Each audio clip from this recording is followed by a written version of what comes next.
रब्बिल आलमीन वल्आक़िबतु लिल-मुत्तक़ीन वस्सलातु वस्सलामु अला सय्यिदिल अंबिया'i वल मुरसलीन व अला आलिहि तय्यिबीन व अस्हाबिहि अजमईन, अम्मा बाद। मोहतरम हाज़िरीन, मेरे जान के अज़ीज़ उस्ताद इकराम और मेरे छोटे बड़े भाइयों, अस्सलामु अलैकुम रहमतुल्लाहि व बरकातुहू। सामीन हज़रात, इंसान दुनिया में कभी भी तन्हा वक्त नहीं गुजारता। वह कई रिश्तों नातों के साथ जुड़ा रहता है। इनमें से कुछ रिश्ते और ताल्लुक़ खूनी होते हैं, जबकि बहुत से रिश्ते और ताल्लुक़ रूहानी, अखलाक़ी और माशरती तौर पर बनते हैं। इन्हीं में से एक रिश्ता है उस्ताद का। उस्ताद को माशरे में रूहानी वालिदैन का दर्जा हासिल है।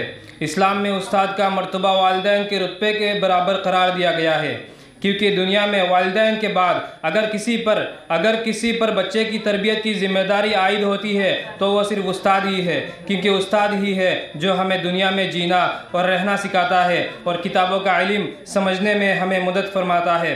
चुनांचे इस लिहाज से उस्ताद वाजिबुल एहतराम शख्सियत है। सामिन हज़रात, गोया उस्ताद मुअल्लिम या मुदर्रिस की तारीफ़ अगर इन अल्फाज में की जाए तो बेजाना होगा। एक उस्ताद लोहे को तपा कर किंदन बनाता है, पत्थर को तराश कर हीरा बनाता है और बंजर ज़मीन को सींच कर कलियान बनाता है। उस्ताद मामार भी है, उस्ताद लोहार भी है और उस्ताद किसान भी है। उस्ताद वाजिबुल एहतराम और लायक ताज़ीम है। उस्ताद का दर्जा माँ बाप के बराबर करार दिया गया है। ये कोई मामूली बात नहीं है। एक ज़माना था जब तालिब इल्म हुसूल इल्म की तलाश में मीलों का सफ़र पैदल करते थे, उस्तादों की मार खाते और सज़ा झेलते थे, तब के ही जाकर नगीना बनते।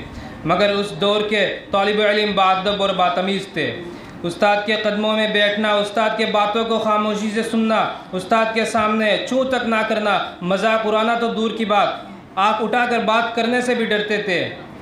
सामिन हज़रात, वक्त ने अपनी उड़ान बढ़ी तो इंसान भी तरक्की की कई मंजिलें तय करता चला गया, और अगर वक्त बदला तो तहज़ीब व अदब की अंदाज भी साथ साथ बदले चले गए। चुनांचे ये हकीकत है कि आज के दौर में उस्ताद बनना जोए शेर लाने के मुतरादिफ है। मौजूदा दौर में अव्वल तो कोई उस्ताद बनना पसंद नहीं करता, और अगर जो बदकिस्मती से बन जाता है वह अपनी इज़्ज़त गंवा देता है, क्योंकि मौजूदा दौर के तालिब इल्म उस्ताद को इज़्ज़त देने का रवादार नहीं है। वो उस्ताद को एक तनख्वाहदार मुलाजिम समझता है, जिसकी इज़्ज़त करना वह ज़रूरी नहीं समझता। सामिन हज़रात, हकीकतन मौजूदा दौर का ट्यूशन सिस्टम और एकेडमिक कल्चर ने भी उस्ताद की इज़्ज़त को बहुत कम कर दिया है।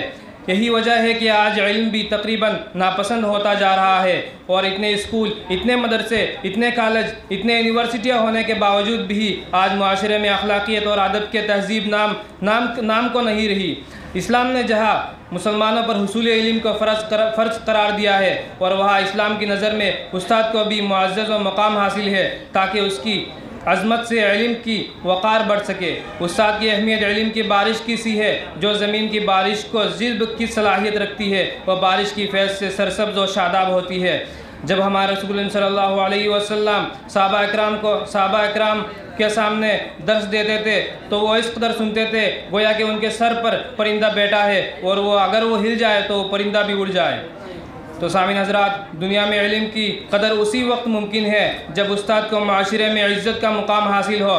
जो तालिब इल्म उस्ताद का अदब व एहतराम करना जानते हैं और उनकी तालीमात पर अमल करते हुए उस्ताद का कहना मानते हैं, वो हमेशा कामयाब व कामरान होते हैं, और दुनिया में वही इज़्ज़त व मुकाम हासिल करते हैं जो उन्होंने अपने उस्तादों को दी है। इसीलिए किसी सय्याह ने क्या खूब कहा है, बाअदब बानसीब बेअदब बेनसीब। अल्लाह ताला हम सबको हमारे उस्ताद इकराम की, असातिज़ा इकराम की इज़्ज़त व इताअत करने की तौफ़ीक़ अता फ़रमाए। व आख़िरी दावाना अल्हम्दुलिल्लाहि रब्बिल आलमीन।